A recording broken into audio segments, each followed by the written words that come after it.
lightning and thunder right by So us. yeah, that is one thing. I live in a valley here, so you get the rolling thunder effect sometimes, where the thunderstorms like 50 miles away, but it just kind of like blah, blah, blah, blah, blah, goes on through the valley, which is kind of fun. I love it. I mean, that it puts me to sleep. It's like a nice, such a nice, I don't know, because I've got like a roof and four walls, right? Like I was just thinking, I mean, the dumbest thoughts, but it was like, man, just the difference of not having a roof right now would just put me right back into caveman times, essentially. Like all the technology in my house and like all the cool creature comforts. You just take my roof away during like a really bad storm, and it's like everything I own is for nothing. Yeah, like I do all that commuting. So rain, I like snow's not running, just brush it off. Boop, boop, boop, it's gone. But yeah, rain can get if it's raining sideways, you're in for a bad day. So And rain can hurt you. I mean, it's it's one thing to be wet, but if you just like sit around in like wet socks and wet shoes for a few hours, like you can legitimately cause yourself some major problems. But yeah, now it's like, you take a shower, you leave the house 5 minutes later, you're like, I need a shower. Yeah. That's not cool. um, Let me see. I'm gonna bring up my notes over here. I hit the record. It's good already. Your notes didn't seem that extreme. I had some similar ones. They weren't that. I was being hyperbolic a bit there. I've got some interesting notes on this one too that I wasn't aware of before I started looking deeper into it. Yeah. I mean, obviously there's something here, so I guess let's see where it rolls. So I'll do a little intro. Hello, welcome to our Occult Disney series on oral hygiene. This is Matt here, coming back as a paranoid American. Thomas Gorentz, hello. Hello. Yeah, today's film's Bambi, and I have to admit, of the ones we've done so far, and the next few Disneys that would be on the line, this is probably the one I was most like meh about revisiting. I'm glad you said it. maybe because I don't know, I like a little psychedelia in my animation, and this one doesn't really have that. It does have some interesting stuff. Watching it last night, I definitely like, now that we're like looking for big overarching themes and stuff, they're there, so that's certainly not lacking. But Yeah, and I think that like overwhelmingly the general reviews for this one within the spectrum of Disney movies, this one tends to be in like the boring end of the spectrum. Even when it came out, I was looking in for movie reviews from like 1940s, right as this came out, and a lot of them were kind of making the exact same complaints that modern critics are watching it, going back, and people that said, when I grew up watching Bambi, I remember it being this really deep tale, and they would go back and watch it now and like, it's actually a little bit shallow and boring. well, it's definitely kind of, well, it's I would say elemental in many ways, different than the dwarf elemental. I'm thinking more of Yeah. not the not like earth, wind, fire sort of elemental, is what I'm suggesting. I think this is probably just my own faulty memory and not the Mandela effect. But hey, maybe it could be, if people are out there and are like, hey, I remember that too. I seem to remember this movie being put on hold because of World War II and coming out in the late 40s. So when I was looking, it's actually like 1942, like right smack in the middle of the war. So I was like actually a little surprised. I guess it's after Bambi they couldn't make another feature film for a long time because of the war effort. Yeah, which is funny because the book Bambi was written smack dab in the middle of World War One. That's So right. both the book and the movie were essentially products of wartime. Yeah. Although in the book, and well, the book was banned in the 30s in Germany, I guess for having a pacifist streak or something, and of course the movie didn't show in Germany in 1942, so that wasn't going to happen. Um, could you They give were the? drinking Fanta though. Did they have pineapple? That's what I discovered on my first trip to Europe, or no, second trip to Europe actually. Then If pineapple Fanta. for anyone not aware, but essentially when the U.S. had to stop trading with Germany, Nazi Germany for World War II, Coca-Cola set up the entire Fanta business and brand specifically so they could continue selling their soda to Nazis, sort of like circumventing the Trading with the Enemy Act. It's like that weird fake McDonald's they have in Russia now. Yeah, well, it started as a real McDonald's, right? And then they were just like, "This is ours now," and then they just kind of like, I don't know, like flipped the M or something, Yeah, turned it yeah. over and put a little stick next to it, made it an R. Well, now I'm sitting here wondering though, because obviously they wouldn't, the McDonald's Corporation wouldn't be like, yeah, we just changed our name in Russia right now. But maybe I wonder if they're pulling the same trick. I mean, it's not outside the realm, right? That Makes would actually business be sense. one of the most tame things that would have happened over the last couple of years. Yeah, yeah, yeah. I'm not here like, oh my god, I can't believe they do that. I'm like, yeah, it makes sense that they do that. Can you give us that TV guide rundown for Bambi? Oh well, so Bambi, the book and the movie is about a doe or a fawn growing up under the care of a nameless doe, essentially. And mom gets shot. The baby kind of gets raised by a bunch of rabbits and ragtag. And then there's just like a fast forward to now it's an adult, and it sort of repeats the very similar cycle where it has a sort of like a child and then abandons said child and just kind of goes and hangs out with the rest of the bucks and then leaves the doe and her fawn by themselves. It's a very cyclical nature sort of story, and it's very much down to earth. There's very little magic and sort of wonder outside of the talking animals. Right. Although we can, I was thinking of kind of natural magic, animism, is it? Or, some of the Wiccans stuff might get, I'm not that familiar with that, but I imagine they'd find Yeah, something fair enough. I related.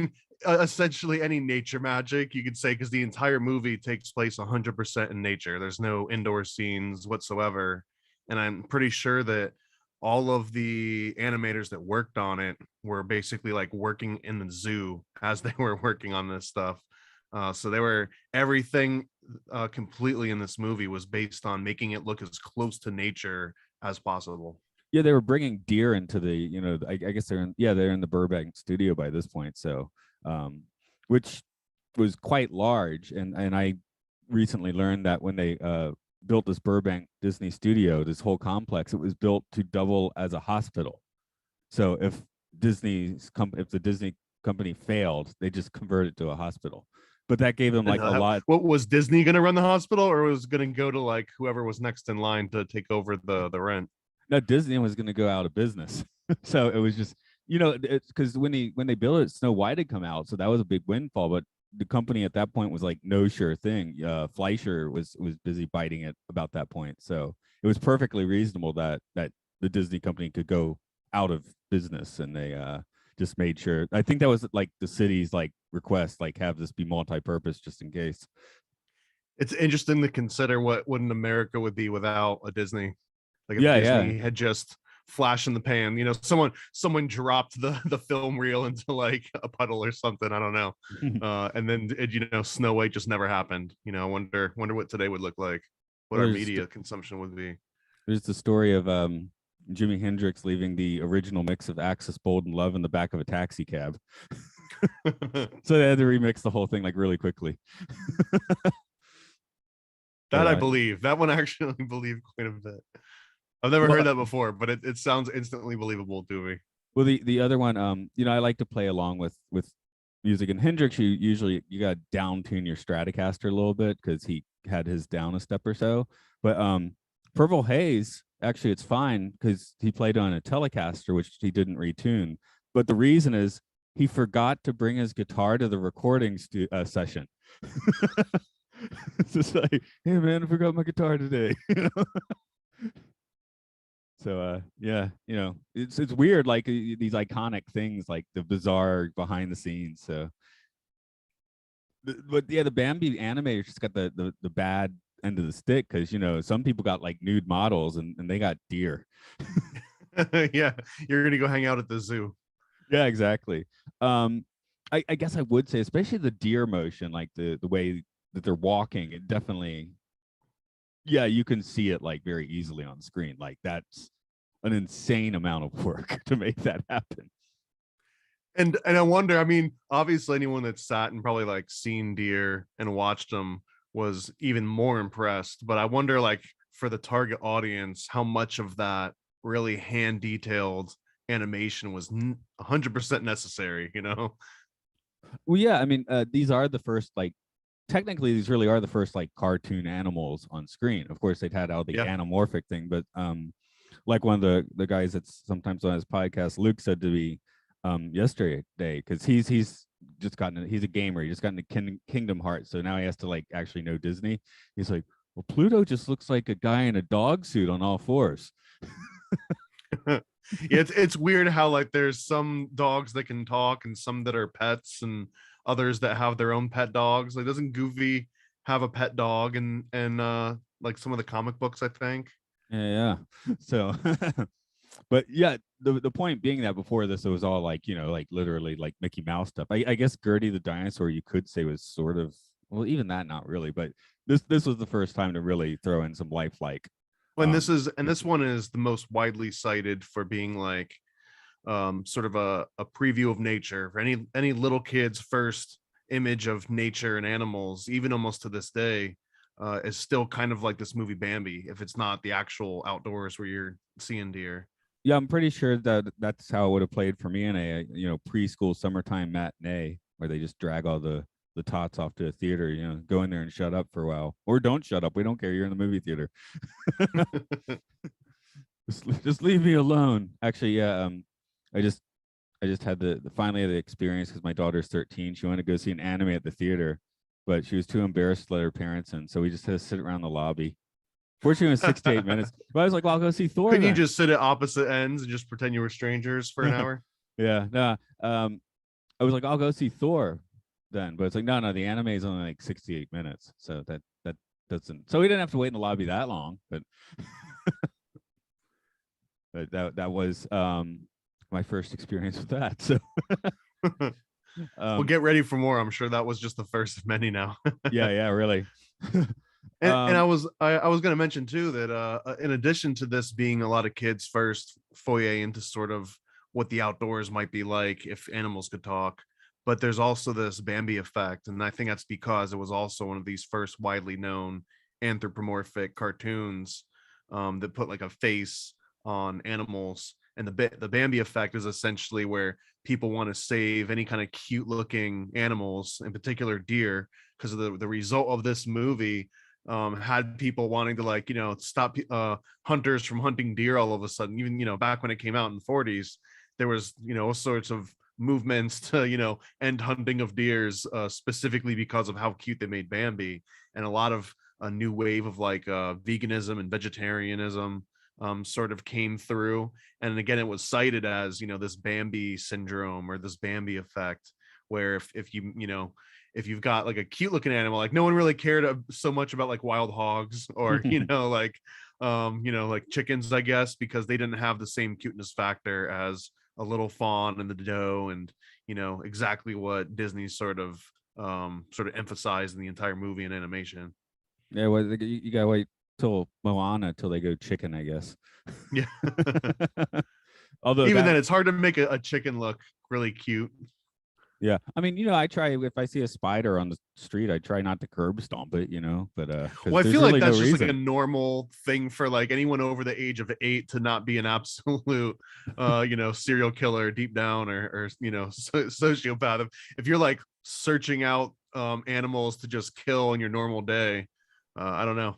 But I mean that it's ironic bringing that up in this topic because I think we'll get later on into the very realistic need to cull a species, specifically deer. Like they need to be culled in many ways because they don't have a lot of other natural predators. Although spiders, unless your city is being overrun by spiders, I feel like it would be a little bit uh, mean. I'll just call it mean to just go and stomp them out. My big moral conundrum is about this time of year. I saw them last night, but it wasn't raining. But if it is raining and I'm walking on the streets along these rice fields, just like hundreds of tiny frogs hopping around. I'm trying my best not to step on any of them, but I'm pretty sure I'm stepping on a few. We've got a huge problem here in South Florida, especially with these cane toads. Or I don't know if it's the cane toad or there's another type of toad that they have here that is poisonous to dogs, and it's poisonous to cats and sort of like animals. And they're not supposed to be here. The huge invasive species. so they're actually suggested to, you know, kill them as you see them. And the way that the state recommends you kill them is you find them and you just put them in you grab them, put them in a bag and put them in a freezer or something, and you just let them kind of like slowly freeze to death. That's supposed to be like the most humane. But these things are like the size of a Big Mac, you know, they're like they're huge. And I mean, people just legit, you know, hunt them, straight up hunt them. And they like, you know, a really strong pellet gun won't even penetrate the hard sort of like skeleton back that they've got there. So it's again, it's like a moral conundrum, because it's like you walk across it and you see it and you know, it's an invasive species. If a dog or a cat comes across this thing, just by sniffing it or licking it, it could just essentially die from it. And you know, there's like, it's not doing anything good in whatever environment you find it in, essentially. So what do? Do you just kind of like pretend you didn't see it? Do you thwack it? Do you put it in your freezer? I would never put a frog in my freezer, but whatever. You fight it in a steel cage. No, I thought you were going to say the suggestion was to kill it with fire. So, I mean, you can't just really trust a lot of Florida people with open flames. So I'm sure they would suggest that if it were anywhere but Florida. As far as invasive species, coming from Atlanta, you know, in Georgia, we have the insane amounts of kudzu growing everywhere. I don't know if it makes it that far south or not, but oh yeah, no, I've got some in my backyard actually. yeah. So, of course, in Japan, it, you know, it doesn't do that. It's here and there and not everywhere. So it loves the climate here, and it doesn't have any real like natural anything that can take over what it can take over. Like it's the strongest. For the past 6 years or so, I've really taken made it my hobby basically to do a lot of walking, like unnecessary walking in my commute. And but I have, you know, like I can see the cycles of nature a lot more. I got stars in certain places at certain times of year. I don't know the stars that well, but I can be like, oh yeah, it's fall because that one's like staring me in the face right now. I don't know if rice fields count as nature, but you can definitely watch the cycles over the year go on in there because of like when they're flooded, when they're dry, when there's nothing there, when there's something there. So, you know, I can definitely appreciate that sort of thing. And yeah, I mean, it's nature, the same as like a cornfield is nature, right?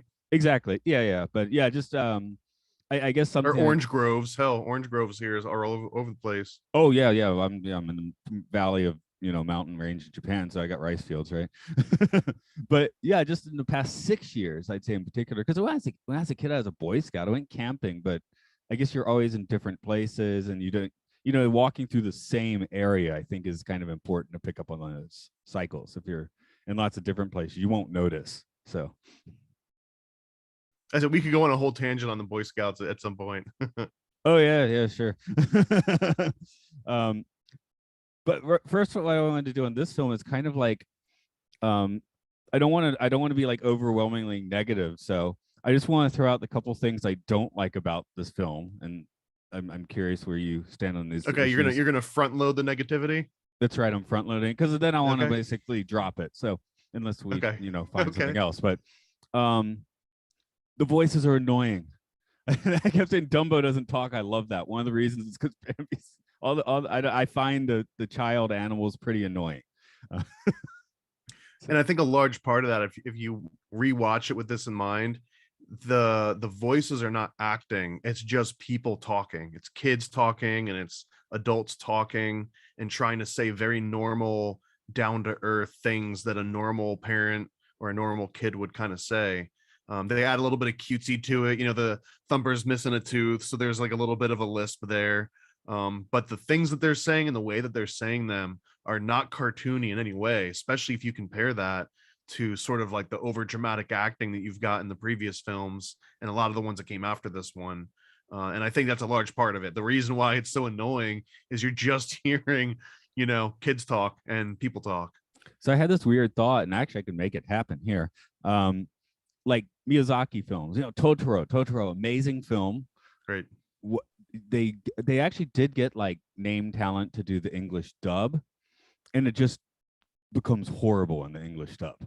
Like, because there's a way that, you know, kids talk in Japan. There's a way that, you know, people talk, you know, certain tones, and it all gets blown out the window. So Totoro becomes like a bad movie in English. So I was like, I think Bambi would work better in Japanese.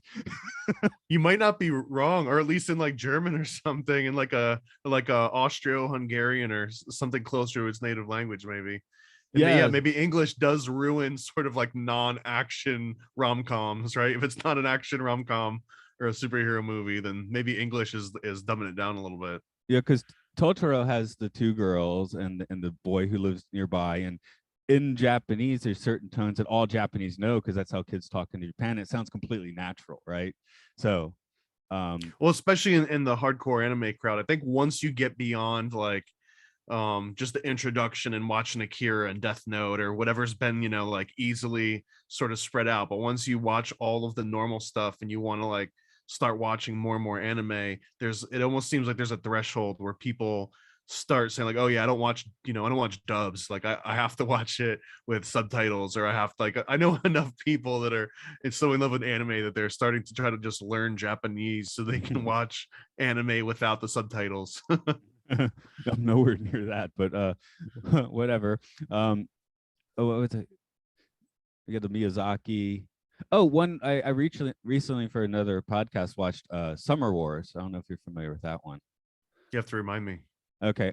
It's kind of like it was made by the guy that did one of the original Digimon movies and has kind of that vibe of cyber creatures and fighting in the cyber world. But most of the action takes place in the Japanese house during the summer holiday. So that one, of course, should be in Japanese. But when I was watching it, my video would just default to English, and a few times I forgot to switch it. And actually, that one wasn't bad in English. It was weird. It's just, yeah, I guess it's, there's a special sauce to voice acting. And anyway, Bambi did not hit that special sauce for me. So, And that, well, again, was one of the many complaints that even reviews that came out at the time all sort of called it out for that exact same thing, that the voices were just straight up annoying. yeah. Uh, issue number 2 is I watched this less than 12 hours ago. And though one of the songs is Oscar nominated, I can't hum any of them right now. All I can think of is like spring, spring, springy, spring, spring, spring, which I know that's wrong. Like the songs don't seem that memorable in this one. After 3 movies where like the songs are super memorable. So I've got a quote that I want to read, just a single line, and this is from the New Republic's 1942 review by Manny Farber, and they called it Saccharine Symphony. And one of the scathing lines that I thought, it says, and there's songs everywhere, coming out of the mountains, coming from under the trees, flooding you from the most maudlin sounds a director ever let happen. Example, drip, drip, drop, little April shower. And that's all they say about the entire soundtrack. And it's titled the Saccharine Symphony. So I just thought that was, for someone in 1942 to have seen this come out, it wasn't like, they were looking through all of like the flash and they mentioned a couple other things too about how, you can't distract with all these great visuals and this highly, animated animals, that like the dialogue and the music is just not up to snuff. Yeah. So, although I would say that the music coming out of the mountains, I guess that's the score. That's fine. Well, and honestly, anytime that there was like a strong wind or rain or snow coming on, I loved how they did the vocalization that sort of like reflected, they would get stronger as the wind would blow a little bit harder in the animation. And that was like a much better way of synchronizing the music to what was actually happening on screen, way better than the drip drip drip drop thing of the April shower. Like you could see, because every time like water would form on a leaf and it would drop to another leaf, they would try to kind of like time it and say drip drip drop and all this. It just, the animation didn't necessarily line up, the music didn't, it wasn't, amazing. Like you said, it's not an earwig, it's just something that's like, okay, yeah, that's kind of a generic little thing to be in there. But yeah, there's a reason why people aren't still singing drip drip drip drop today, right? Yeah, really. But just I'm trying to contrast that the score is fine. Or as I wrote in my notes, they're really Mickey Mousing the score in this one. So I guess it's a time and place, and this is both, I suppose. What was the other? I had one other thing that was in my craw on this one. What was it? Well, how about you? While we're having the negativity corner. I don't know if I have any other negatives at all. I have one note I have one note in here because I guess I don't remember this one as much. I know I watched it a few times as a kid, but I never watched it after, I grew out of being a child. I don't think I ever had a reason to put Bambi on or pay attention to it if it was on. So going back into it, I had some preconceived, maybe like false memories or false expectations. But my note was it's 40 minutes in, die already. Like I was waiting for this because I guess I remembered that the mother died a little bit earlier into the movie, and then it was all about Bambi dealing with it, because I guess that's the theme of like Lion King and the Land Before Time and almost every other sort of movie where cartoon and parents die. But in this one, it actually happens like way beyond the halfway mark. It's like about an hour long movie, and it happens somewhere around 45 minutes in. So 3/4 of the way in, the mom dies. And then all of a sudden it like skips forward a year. And then Bambi's hanging out with the dad, and all of the birds are singing like, oh, don't dwell on the past and just be happy. And it's like, wait a minute, we just saw someone die here. So I don't know. I think the pacing overall was one of the downsides. I think that's what maybe makes people call this one boring, because it takes so long to kind of get to any sort of action. And then as soon as it does happen, it's like someone in the back was like, all right, guys, wrap it up. You got 10 minutes to wrap this movie up, get it over. So that, I guess those are my negative, if you could call them negatives, but that's just, I don't know. It's clearly a movie that has stood the test of time. And I constantly make this one, and I don't know how much longer I can say this about these movies. But this is a movie that legitimately, like, my grandpa probably saw, maybe not as a kid, but in his 20s or something. And my dad definitely saw as a kid. My mom definitely saw as a kid. I don't know how many more movies going forward I can say that with, but I feel like that's such a crazy thing to imagine that, my grandpa probably watched this movie when it came out, and my dad watched this movie, maybe not when it came out, but when it was still fairly fresh. Yeah, maybe shoved into that kitty matinee. um, I guess this is the birth of the formula, though. Maybe that's why the pacing's so weird. This is the one of your parents dies basis, because with Snow White we don't really, I mean, obviously mom's not in the picture, but they don't really talk about it much. Pinocchio's a creation, so that, and his, if Geppetto's his dad's around the whole time. Dumbo gets separated from mom but doesn't lose mom, where this is the start of the dead parent Disney trope. Honestly, the Dumbo is so much sadder than anything that this movie. I know we were talking last time about like A Team and B Team and stuff, but man, Dumbo just still takes the cake away. But like, if you were to put these two movies up, it's sadder. It's like more of a tragic. Even though the mom doesn't actually die at the end of Dumbo, it just feels so much more tragic what she goes through versus I mean, I understand the other one dies, but the way that it plays out, it just feels more tragic. I don't know. It, like, you're way more attached to Dumbo's mom than I think you are to Bambi's mom. Or maybe that's just me. Maybe I just hate deer and I'm just coming to terms with that. But yeah, this was the A team, right? And the B team definitely showed them up in this case, for sure. What is a? Let's see. Don't have the earworms. We did that. There's something else that I had on my mind, but oh yeah, deadbeat dad. I don't know if that's just an elk thing, but it's like, yeah, I'm not gonna even like acknowledge your existence until like you're like fully mature. Well, it's interesting too, because I mean, this is jumping ahead a little bit, but you mentioned the deadbeat dad elk, or the buck rather. And what's interesting is that if you look at how deer patterns actually work, that buck essentially has command over all the female does in that area for like 300 acres or something. So essentially every doe that you see in this movie Bambi, they're all getting banged by that same buck. Like, Okay. and even in the book, I believe that Bambi's sort of love interest in this movie, and in the book, it's actually his cousin. And in the book, it's explicit that it's the cousin, because all of the does in that area, are banged by the exact same buck. So they're all kind of related to each other. So he's just steady pimping. Got it. Okay. Or it's like a Mormon compound, you could say.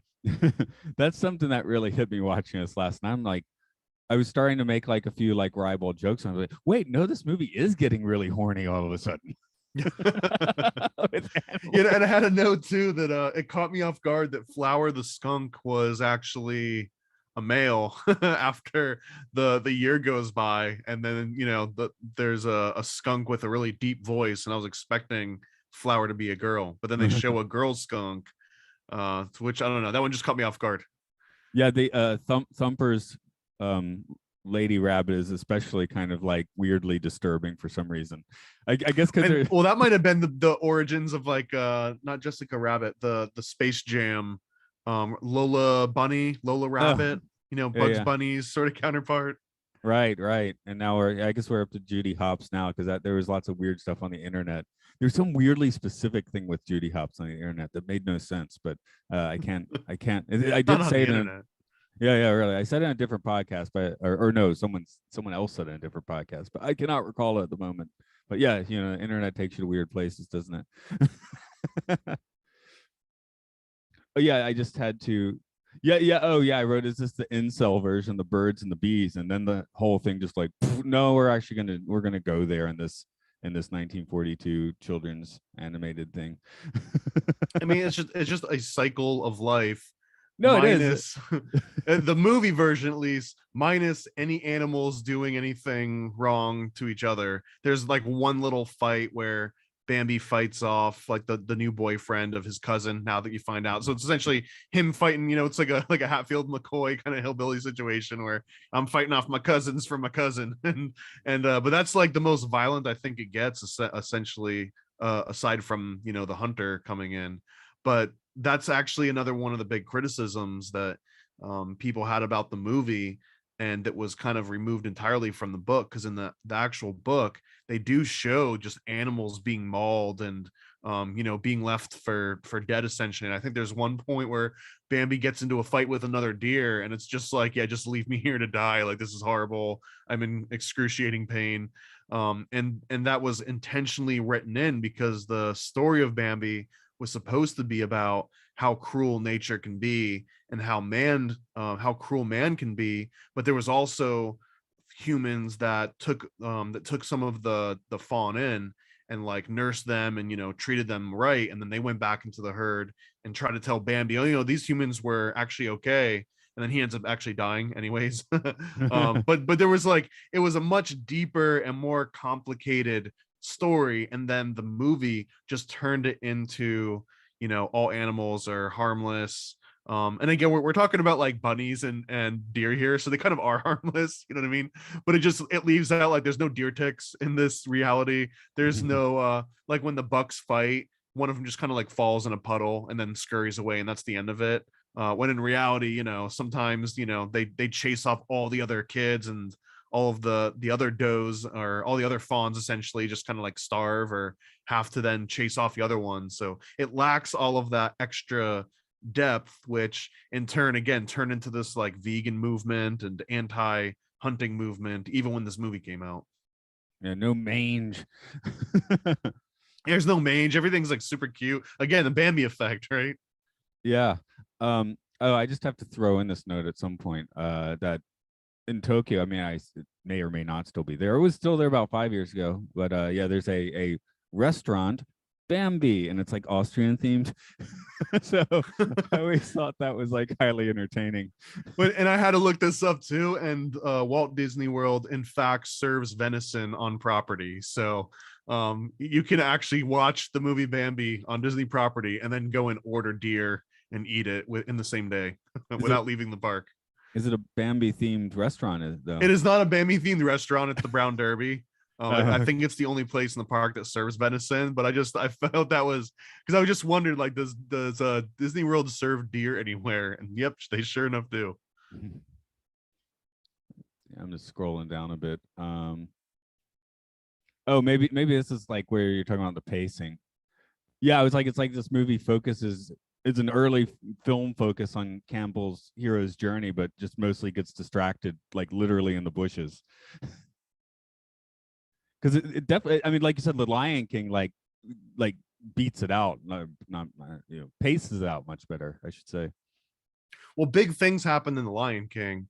like huge things. The biggest thing that happens in the first 40 minutes of Bambi is Bambi learns how to jump over a log. Bambi learns how to say the word bird.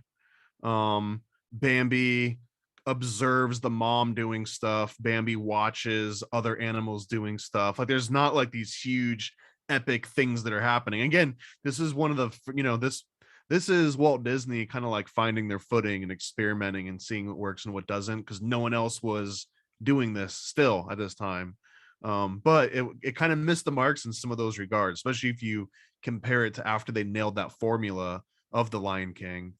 I think that, I mean, it's almost like a night and day difference, although you could almost argue too that like the quality of the animation, it was almost like the animators, like no matter what you put in front of them, they were going to do just an outstanding job, no matter how mediocre the story was, the animation. But the animation can't necessarily carry it the same way that a good story can carry mediocre animation. And I think that maybe, I don't know, maybe they found that out, or someone must have considered that after this movie came out and got some of the reviews it got. Like I know this actually originally was going to be the second feature film they were going to do, and they just realized, oh, animating all these animals is going to be a bit of a task, and they put it off a few years. But and this was, and not to be to clarify, this was an overwhelming commercial success. It like outsold, like the movie outsold the next biggest blockbuster, which was like Casablanca or something. It outsold it like 5 times over in the same amount of time. So it for sure was a huge commercial success and a big popular release. It was just sort of critically not as acclaimed when you compare it to all the other movies that Disney, and even like the shorts, a lot of it was specifically about how down to earth and mundane, and it was just following this normal cycle of natural birth and death, without injecting any kind of magic into it, save for the Wiccan talking animals that were doing incantations. But outside of that, I guess if I were going to be Captain Hindsight, what I would do is take this animation, and put that to the Pastoral Symphony and Fantasia, and then none of the animals would be talking either, because you could tell the story and the length of that symphony without too much trouble. Yeah, honestly, this movie without voiceover would have elevated it in so many ways. I mean, it's easy to say in retrospect, but maybe that's actually worth a shot, just to just rescore this movie, take out all the talking and just put music behind it. It might actually be a little bit easier to watch. Because yeah, I mean, I don't think too many people would have a problem if you switch the Greek thing in Fantasia to something like this, because like this thing, I guess that's the one in Fantasia that it still is like, why did they do that exactly? Because Pastoral Symphony, it's like that is music that just straight up tells a story. It literally has a storm in it, in the music. So it seems like it would make sense to do. I mean, yeah, just interesting. In retrospect, I would have. Hell, they should have made Hercules back in 1942 and then put this in Fantasia. That would be my reinvention of reality. Well, I mean, if you believe in multiple realities, right, then there's infinite dimensions, and in one dimension that has happened. So you can rest assured that somewhere someone's enjoying it. Right. Okay. Good. Yeah, I've had the idea, so it exists somewhere. I definitely something that does stick with me is, and actually I could convolute it, because when Bambi's mother dies, it's just like regular weather, right? So the fire is much later. I had in my mind that there was, I guess that would be too much if there, there's a fire and then there's hunters. I remember the same thing as you did, though. I thought it like, there was a fire and she gets shot and like it all happens at the same time. But no, it's spread out in a weird way too, in a way that feels like the fire felt like a hat on top of a hat, Yeah, but I thought the fire animation was like super cool. Maybe that's why both of us like thought it was like in the middle of the movie too. But yeah, I was thinking like they show up on that little island or whatever. I'm like, that's only like 10% of the animals surviving this inferno. And they don't really explain the fire as much, but I think we'll get into that, because I got some notes towards the end of my list here. But that the number the two main ways that humans sort of keep deer population in check is one by killing the doe, because the doe is what produces more deer. So one of the main ways is you kill the doe instead of killing the bucks, and the other one is just by culling and burn, doing controlled burns to just eliminate parts of their environment. So whether this was intentional or not for the movie to focus on these two particular things as like the main climaxes, when in reality they are the two main ways that we still to this day cull deer population. I just thought that was interesting. Well, and that fires are necessary for forests. I mean, I've Correct. heard again. I'm not like I'm not a forestry ranger. What do we call the florist? No, all of those are wrong. Anyway, that's not my bag. But I've heard that the Australian fires a few years ago, one of the reasons they were so massive is because they had been doing like basically too much forest management for years. Right. Yeah. They decided that they didn't want to scare the animals away from all of these sort of overgrown brush areas where normally they would have continuously, controlled them through burns. They just didn't do it for long enough. So the next time there was a regular burn, it was, so massive they couldn't get it under control. So, and that's kind of a similar thing that we're talking about here. But it's in particular, it is used to cull populations of deer, because the deer have pretty much no natural enemy whatsoever if you were to take away coyote attacks and sort of like wild dogs. But wild dogs almost is like a side effect of humans. So if you took away humans, it's really just coyotes. Like there's no other way, and maybe ticks and just like, disease and sort of inbreeding. But other than that, deer would almost like, take over the planet, it seems, or they'd at least take over like the northern United States. I think it's Chuck Jones, isn't it, who did Wile E. Coyote? But anyway, the quote he had was like he went with the coyote because he's like, coyotes always look like pitiful, even when they're like attacking. So that was his thought for animating, using Wild Coyote as like the heel for all these cartoons. And there's like he wrote rules for the cartoons, which are actually quite fascinating, where the roadrunner can never leave the road and never take any actual action against the coyote and that sort of thing. The coyote always has to be the source of his own downfall. I love that. It's like defining physics, right? Like physics in a system, like all the formulas that you have to abide by. It's wild. There's like 10 rules he wrote that I guess they followed till the 90s when nobody cared anymore. But Yeah, yeah, until it was just like a new dimension, and all of a sudden all of the characters can talk and they wear sneakers and they've got cell phones. oh, do you remember it was the mid 90s where they tried to make like the badass Looney Tune characters? Yeah, and they all had like Air Jordans, right? And they had, although there were a couple cool designs with like Bugs Bunny would like have his ears down and like a backwards hat and had like a gold chain or something. Yeah. I mean, someone is trying, but they've been given like an idiotic edict, more or less, right?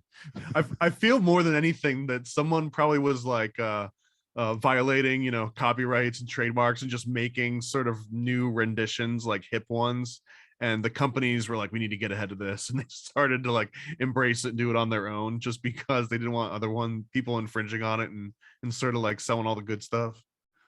Oh, speaking of infringing, I'm going to just give the I don't remember who did the score, but give them the credit. It was just in the back of their head, and it just came through. But near the end of the movie, there's a little theme. I think it's the post survival Inferno survival theme or whatever, and it's almost the same as Groucho Marx's "These are the rules of my administration" from Duck Soup.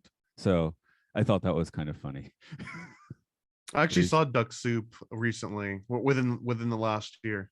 Yeah, that's the no one's allowed to smoke or tell a dirty joke, and whistling is forbidden. That melody is very similar to what we get at the end of this. So It could use all the help that it could get. You know what I mean?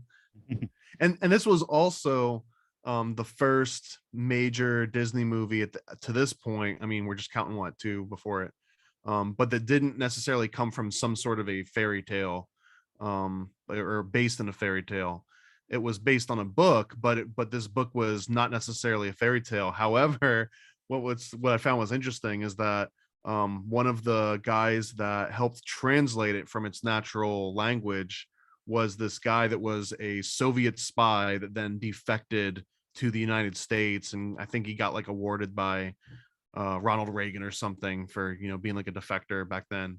But he was the one that actually translated Bambi into English, and he also was responsible for translating a lot of Brothers Grimm into English. So like, there's this Brothers Grimm connection to almost every Disney movie still up to this point, it seems, even if it's indirect. Yeah, it's gonna. I guess reading it, that's the typist. I guess Walt Disney or someone in the company was just a fan of that style of writing, his particular style. So, but it happens. I think a lot of people in high school they read that one Kurt Vonnegut book and then read like all of them. At least that's what I did. Well, and this guy did write a couple other what was his name? It was Felix Salton. And he did write a couple other books that were sort of in the same vein. One of them was called 15 Rabbits, and it was about this group of rabbits that just slowly over the course of the book just end up dying one by one. And again, it's about like the horrible realities of nature and how kind of cruel and unforgiving nature is. And there was, I mean, because again, it was written in World War I and up to leading into the conditions that led to World War II. There were some examples that some of his works might have been written about kind of that plight of the Jewish people, because I guess he was also Jewish, although he did not identify himself as such until after he had written a whole bunch of these works. Prior to that, he considered himself a humanist. I do have to throw out one story with rabbits. When I was a kid, family friends gave me a pet rabbit, right? And then the friends, they moved off to Switzerland, so not too far off from the source of this movie. But yeah.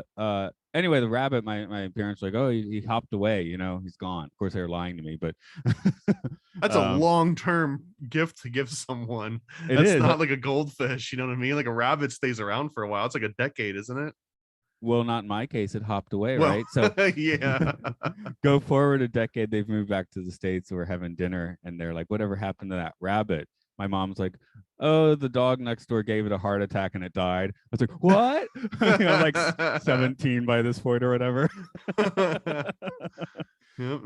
So yeah, I guess they were like, "Oh, he's 17. He knows this already." What else haven't they told me? Yeah, exactly. Don't tell me Santa's not real. says the 17-year-old punk rocker. Let's see. You said you had a few notes of your own you wanted to throw out on this one. I've got a number, kind of like all over the place, but I think some will be interesting. So one of them is that this one, you can clearly see in the very opening shot the different planes of animation. I think there's about 4 if you count them. But it's really interesting how they do it, and like the water going in the background. And then one of the first characters that you see is the owl, and the owl is like this weird old grumpy sort of like this old man that even there's a couple spots in the movie itself that they don't paint him as necessarily evil, but he's kind of like this crabby old guy. And one is when there's like a huge lightning flash, and the shadow of the owl in particular makes this like scary looking sort of outline. And then there's another place where he's like telling all the birds to it's like right after, I think right after Bambi's mom dies, and all the birds are singing, and they're like, just don't dwell on bad things, and things will be better if you think that they're better. And then the owl comes out and he's like, keep it down, shut up with all that racket, and they all kind of like boo him, and he walks away. And out of just kind of being like funny and sort of like sarcastic, I wrote, oh, there's an owl, Illuminati confirmed, that they're clearly talking about secret societies and owls. But then I thought about it more, and the joke in that actually turned into a little bit of seriousness, because they do make the owl look like this crabby old, grumpy old guy that lives in this tree. And I didn't get to bring this up on the episode that I was on with Sam Tripoli, but Walt Disney was in, I wouldn't call it a secret society, but he was doing a social club called the Rancheros Visitadores, which stands for the Visiting Ranchers. Have you ever heard of this before? No, it's new to me. So he's in this tight little social club, and essentially it was modeled after the Bohemian Grove. And are you familiar with Bohemian Grove at all and the Oh origins of yeah. Bohemian Yeah, oh Grove? yeah. I Okay. definitely know that one. So the very high, bird's eye view overview of Bohemian Grove is that a bunch of artists and sort of, bohemians and musicians that were sick of working for, corporate sponsorships and working for, commercials and newspapers and stuff, they would all go into the woods and sort of just like express themselves creatively and just do all kinds of creative stuff. And then that sort of got infiltrated over time by the same people that were funding them, and they kind of took it over. But Walt Disney had 100% had to be aware of Bohemian Grove. There's no way he didn't, like, because his animators and his writers and musicians had to have so much bleed over because it was right there in California, and you couldn't throw a rock in a room full of creatives and not hit one person that probably was in Bohemian Grove at that point, prior to the 1950s essentially. So anyways, in 1930, Rancheros Vistadoras is put together, and they essentially want to be what Bohemian Grove says that they are, which is like this old Boy Scout camping group for, for the boys, but like rich old guys, but as they were when they were boys. But Bohemian Grove turned into like a pagan debauchery kind of thing. So Walt Disney, being a little bit of a prude, and wanting to actually connect with that more like outdoorsy feel, so he joins this group of the Rancheros Vistadores, and them being sort of like opposed and saying like, we're the real outdoorsy social club and screw the Bohemian Grove guys. It was hard for me to not see this old cranky, butt of the joke owl as not being perhaps related to, him poking fun at Bohemian Grove. And I know that's a stretch, but the Vistadores or the Rancheros link is just too close to make it not a very real possibility. Okay. Yeah, my note on that is just Al understands that these songs don't rate with the Snow White Pinocchio ones. Like, shut up, give me some good music. But yeah, it always kind of blew my mind because at my office, the lady who started the company, just she put a bunch of owl decorations all over our office. So that's always that's a little weird.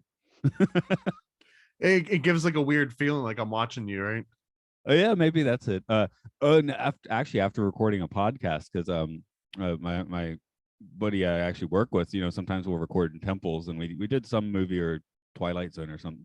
I think it was a Twilight Zone, which makes it weirder. Left the temple, and suddenly there's just an owl like that looks like this, like a very like like quintessential owl, just like sitting there on the power line above us. So I mean, it's kind of cool, but yeah. It was a bit shocking because it's just like, whoa, there's a full size owl like 5 feet away. Is this the same design they use for the Pooh owl, Winnie the Pooh owl? I guess that's because we do get the Chippendale designs in here. They're scampering all over the place here. Yeah, well, and I again, like with the anthropomorphic animals, they started expanding on this style. So every time they did something that they saw work, you could just see them reusing it in almost every other movie that comes afterwards. Anyway, what do you have beyond owls? Let's see here.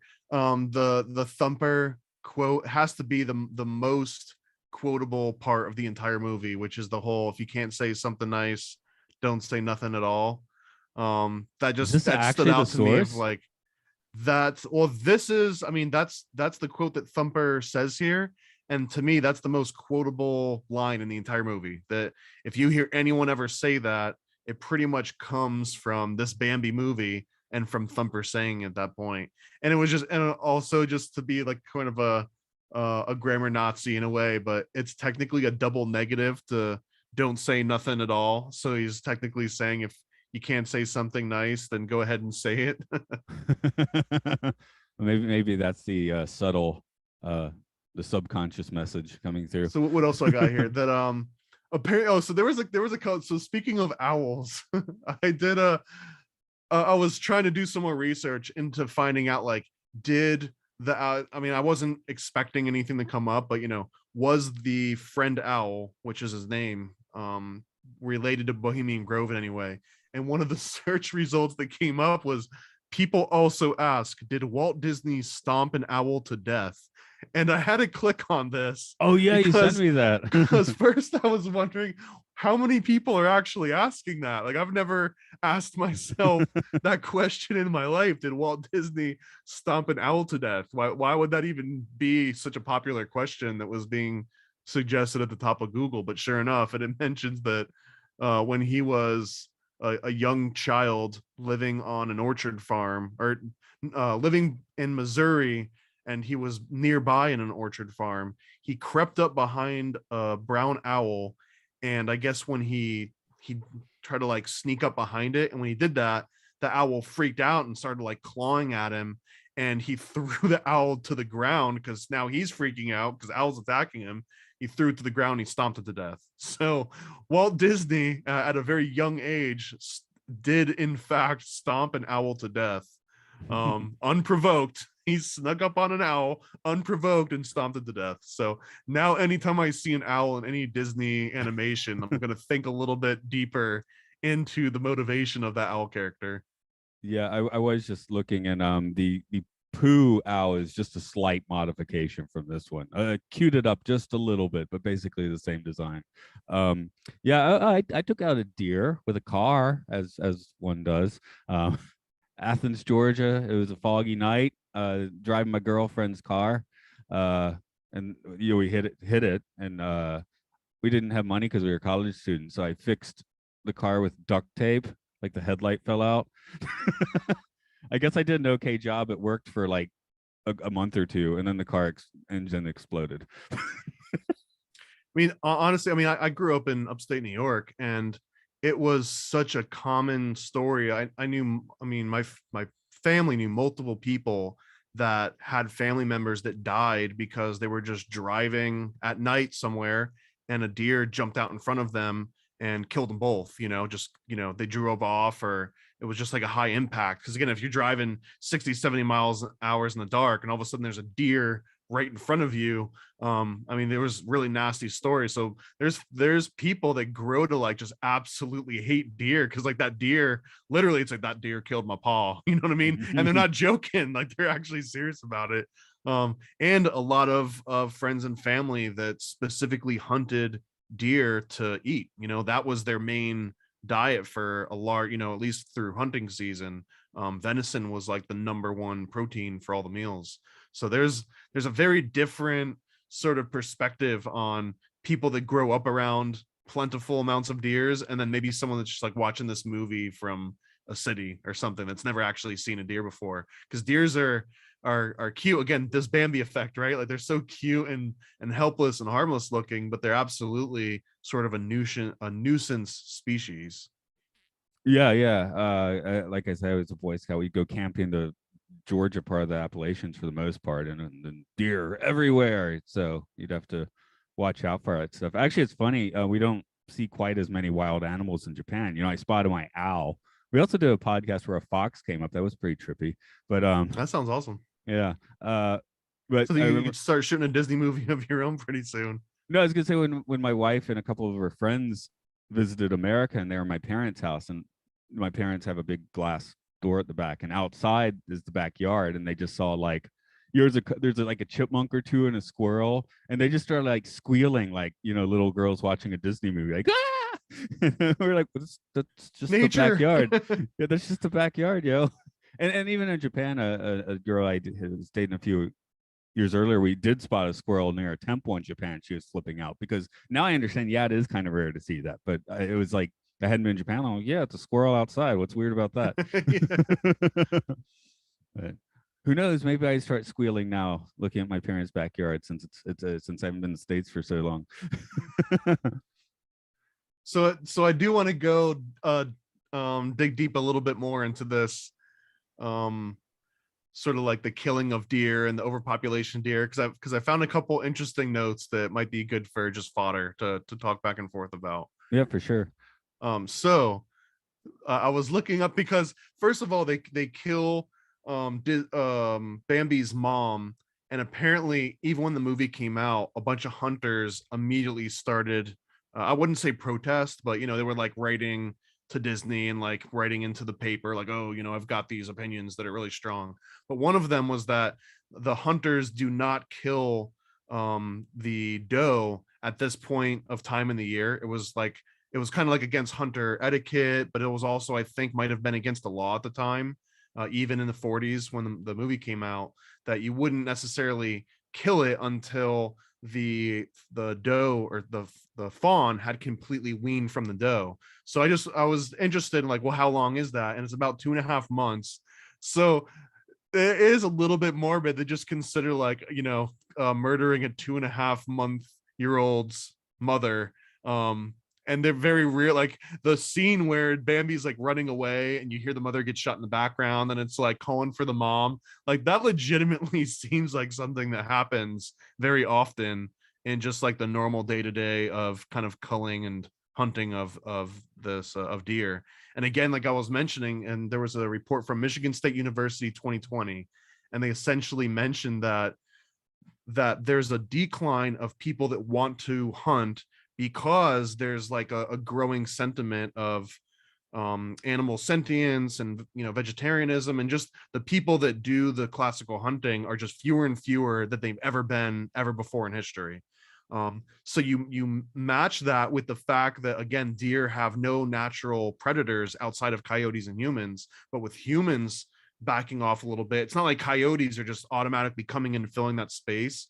So deer are just like exploding in populations in ways that are uncontrollable. And in 2020, the estimates were somewhere around over 200,000 deer were hunted in that one hunting season alone. Just to give a kind of like a spec, and that wasn't enough. That wasn't enough to actually keep the population in check, which is interesting.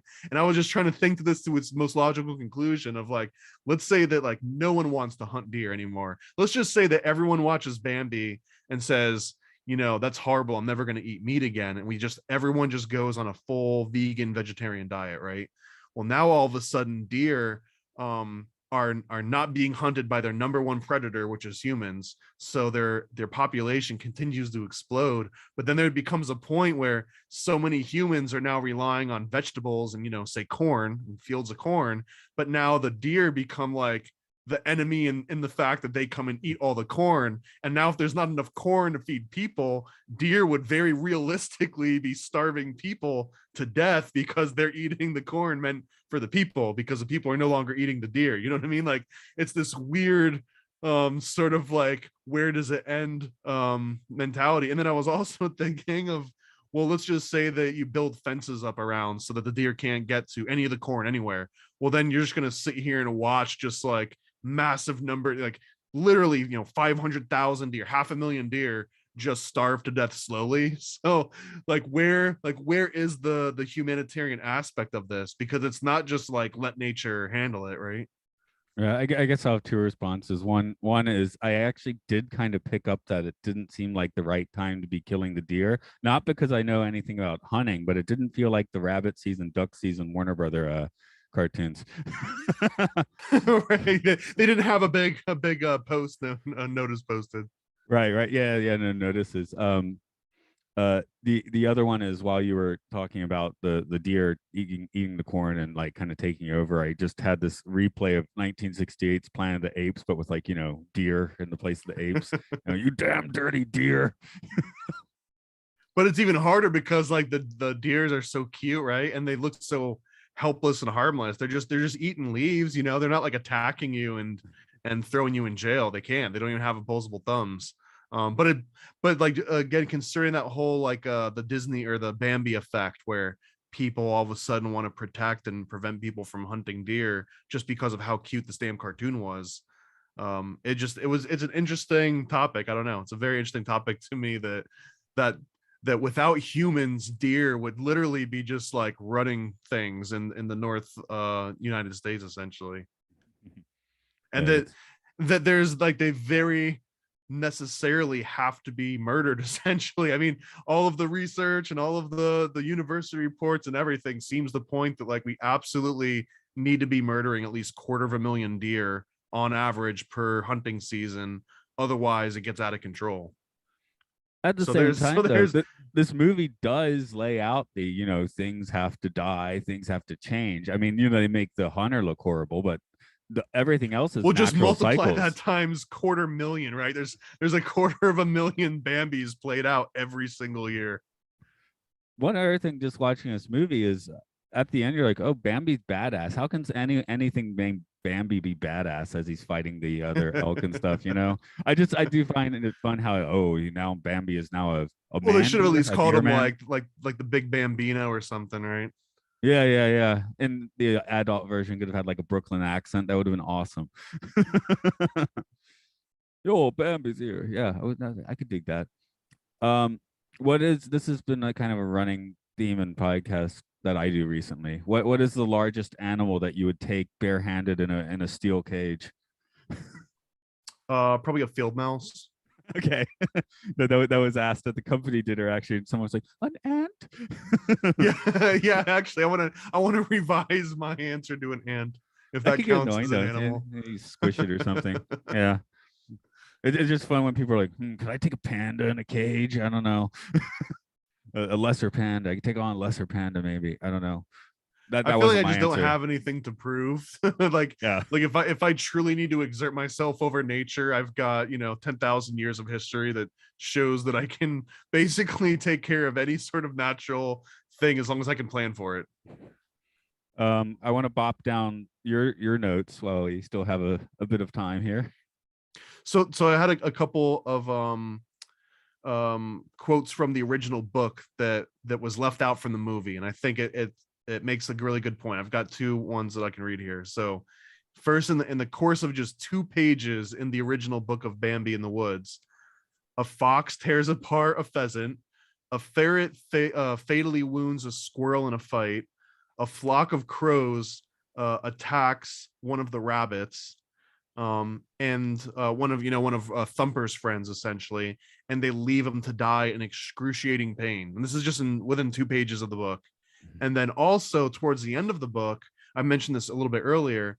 Bambi essentially batters the deer that he fights with, or the other buck. He battles him to almost death, where the other buck is begging for mercy while Bambi's cousin girlfriend is laughing about it. Like she's like, "Oh, this is so funny. You guys are fighting over me." And then the author Sultan, he insisted that the reason why he put all of these scenes in here that I just mentioned was to educate what he called naive readers about nature as it really is, a place that where life is always contingent on death, and where starvation, competition, and predation are the norm. And you don't get any of that from the movie whatsoever. All you get from the movie is cute animals good, evil man with gun bad, and that's essentially as deep as it gets. And man with fire bad. Yeah. Oh yeah, because that starts from a campsite, doesn't it? Because I am thinking, you they could have still had nature be quite an adversary just by having, like the fire be a natural one or something like that. I guess they, we're trying to walk a certain line here. So And I got two other notes here. One is that it seemed to me that Bambi's mom had no role in the movie other than to die. Like she passed off all of the, teaching of how to be a deer to just Bambi to learn on his own from essentially the rabbits, and then watching the other bucks out in the field. But the mom was just there to die, and to get a little bit of sort of like favor from the audience, and then to murder that favor just to pull on the heartstrings. That's what it came across as. And one then is the other kind of note that I had here was that I don't know if this is the first version, but when I looked up the word, this word is credited to being born from the Bambi movie 1942, but Twitter pated. And this is when the owl comes out of the tree, I think after Bambi's mom dies, and he starts talking about Twitter pated. And I think he's talking about animals in heat, that are starting to like mate. Like, Bambi has now reached puberty, and all of a sudden he's like infatuated with his cousin, essentially, right? He's falling in love with his cousin. Let's not forget that. And the owl mentions this as Twitter pated. And I don't know, I made a note that sounded interesting. I'd never heard that word used before. And obviously the word Twitter in front of that sound like bird related. But I wonder, where if that word truly was just originated in this movie or just popularized by it. I'm not even sure yet. Well, at least half of it, right? But it's like, George Orwell gave us what, 20 words we use regularly now? And I've heard too that John Dee, the mysticist that worked under Queen Elizabeth, also was 007. like the original 007, that he is credited with like the most number of English words that are still used today in dictionaries, which is insane to me. I now that I teach English in Japan and stuff, I don't do it, but for what my father definitely has the habit of just making up words on the spot, and I used to do that, but when you're teaching English as a second language, that gets a little too confusing. Well, with the actual Twitterverse now, I mean, even a word that you accidentally make up, like people are using it unironically multiple times somewhere out there on the internet. So eventually, it just becomes a word from people using it enough. Well, I hate that the word meta is now becoming something completely different, because that was a fun word to use 5 years ago in a different context. Oh well, now you get sued if you even say it out loud without paying money to the Meta Corporation, right? Oh crap! We said we owe them 50 million now. Add another one to the piggy bank. What was he? Oh yeah, I'm not quite sure where the word hipster sits now. Is it okay to be a hipster again? 10 years ago, it wasn't. It might be cool. I don't know. Okay. I don't know. I won't be. I'm not gonna blaze that trail, but I'll be behind you if you want to start it. Okay, and I'm behind. Bringing hipsters back. I'm behind Seinfeld, Elaine's hipster doofus. And for me, that's where it's at. Did you have any other notes you wanted to call your notes? I guess the only other one was to elaborate a little bit more when I said before that in the book, Bambi has another friend called Gobo or Gabo, Gobo, and when the hunter fires the gun and kills Bambi, all the other animals scatter. Well, I guess when they all scatter, Gobo runs towards the humans elsewhere, and they end up like adopting it as a pet and feeding it and being like really nice to it. So in the book, he comes back and he tells them that you all think he's wicked. And in the book, whenever they say he or him, it's have as a capital H, because essentially the deer look at humankind as like God. The same way that if you were writing the Bible and talk about he and him with the capital H, you're talking about, like a God to us. So the original book was written as if the deer looked at human as gods, but then at the very end, Gobo ends up getting shot by a different group of hunters, to kind of prove that, in fact, the deer shouldn't get so used to being with humans that it trusts them all the time, because they also die. But then at the very end of the book, Bambi comes across a dead human that was shot by another human, and this kind of opens up this like almost like a meta sort of storyline where they realize, oh, he is not God. Humans aren't God because they killed each other. So there actually must be something even higher than them, which is such a deep and profound ending that, it's almost like a shame that part got left out, but I can understand why in the 1942 Disney movie, they didn't want to show two hunters shooting each other and dying. But I thought that was such an interesting part of the book that unfortunately isn't known. And then let's face it, we already did have in Pinocchio the creation asking its creator, lots of questions, and basically learning that his creator doesn't have all the answers. Yeah, this one just felt, the whole movie Bambi felt a little bit of a backward step. Like there's not a lot here for an adult to sit down and be like, oh, my kid's being entertained, but this is also kind of like some deep stuff that it's bringing up. Bambi kind of lacked all of that, and it just really feels like a movie that you would put on to just babysit kids, or you can just walk away, which ironically, as long as they don't hear the gunshot, you don't even know that anything violent happens in the entire movie. And I feel like, I don't know if the 2022 you're going to be able to keep your kids' attention with it, to be honest, because like when my daughter was a toddler, yeah, with Snow White went on a lot, Pinocchio went on a lot, Dumbo went on a lot, and Bambi maybe played once or twice. It didn't catch her attention as a kid. So I guess this movie is interesting as a workshop.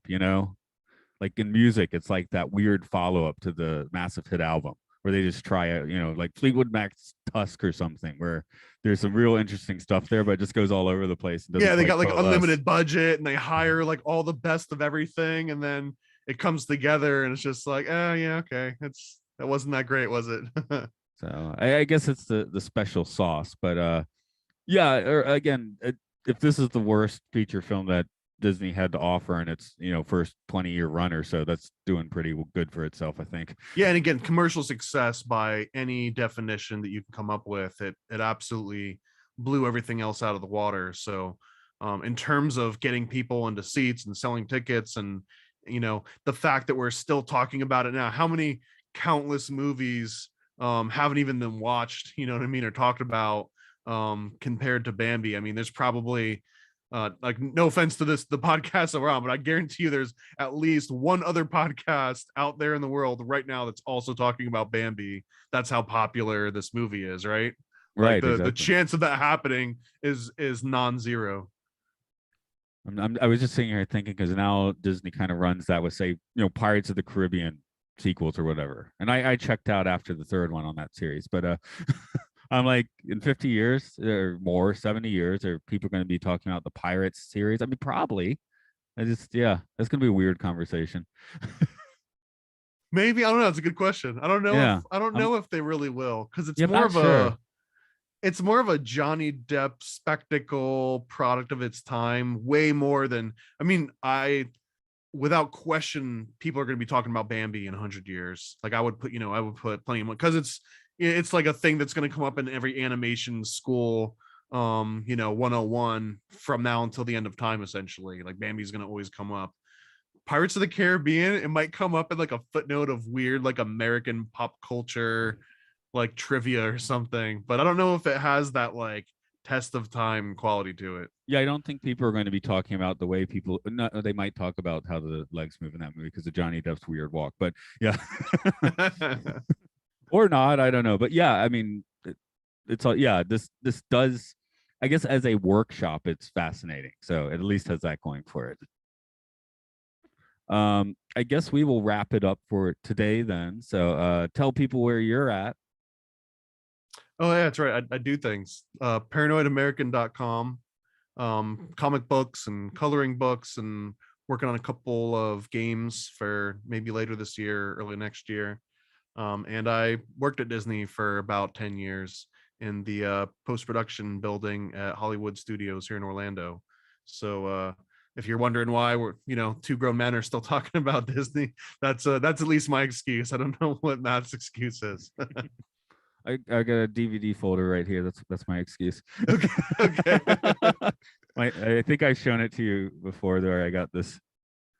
Is it the pink DVD folder filled with Disney movies? How pretty does that seem? But yeah, my daughter didn't want it anymore, right? It's not hers anymore, so now it's mine. I can't take. So I'm curious, would Bambi make your top 10, or would it make any of your lists, or would it make like your bottom 10 list?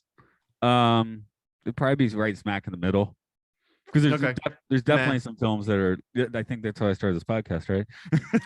Yeah, there are definitely some Disney movies that are aggressively bad, right, that are hard to even finish. I mean, for what it's worth, aside from all the criticisms, it's not hard to get through Bambi. It might be a little bit boring in the middle, but again, the animation is so on point, and sometimes just watching how much work went into animating the movements of the animals and stuff, it's like, I don't care that they're annoying and they're just like, we're saying the word bird over and over, like teaching a baby how to talk. That's fine if you want to do that for 10 minutes, as long as the animation is really, really good. It goes by and it's not painful to watch. There are absolutely some painful Disney movies that are probably coming up, but bring them on. It's a 70-minute movie. This podcast is now longer than the movie. Yeah. So. Oh, I remember the last question I wanted to ask. Since we know a man with a pet alligator now, would you take on the pet alligator?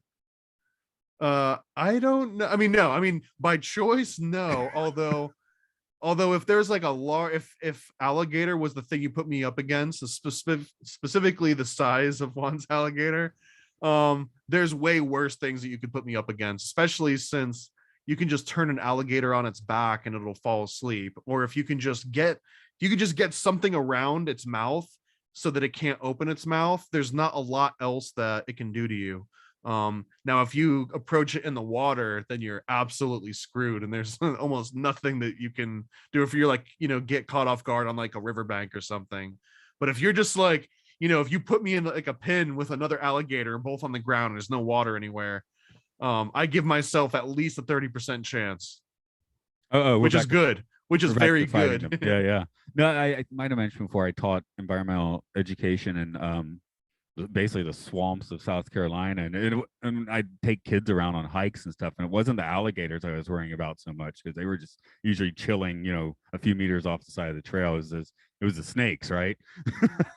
Because there's lots of highly poisonous snakes just coming out of nowhere. Yeah, you got like coral snakes and water moccasins and all kinds. And that's why I don't like snakes anymore.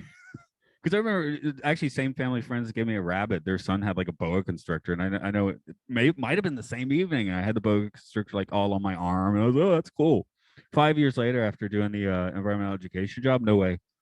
Yeah, so many people lose appendages and lives to that, right? Yeah. I guess I should do a bit of my spiel. That this is the Aural Hygiene / Occult Disney podcast. I might be putting it on its own feed, but the only reason I haven't done it so far is like, well, what should I? But I keep saying Aural Hygiene. Is that my name now? Anyway, Aural Hygiene Pod at Twitter and Facebook. We're in the podcasting umbrella on Patreon of Podcastius, where I also talk about sci-fi movies, the Twilight Zone at Time Enough podcast. And for those gamers out there, you can find podcasts on Pokemon, Monster Hunter, and 4 British guys screaming at each other about game show trivia and the game show. Okay, as always, it's been jolly. So I'll catch you after the war then, because that's where we go, I guess.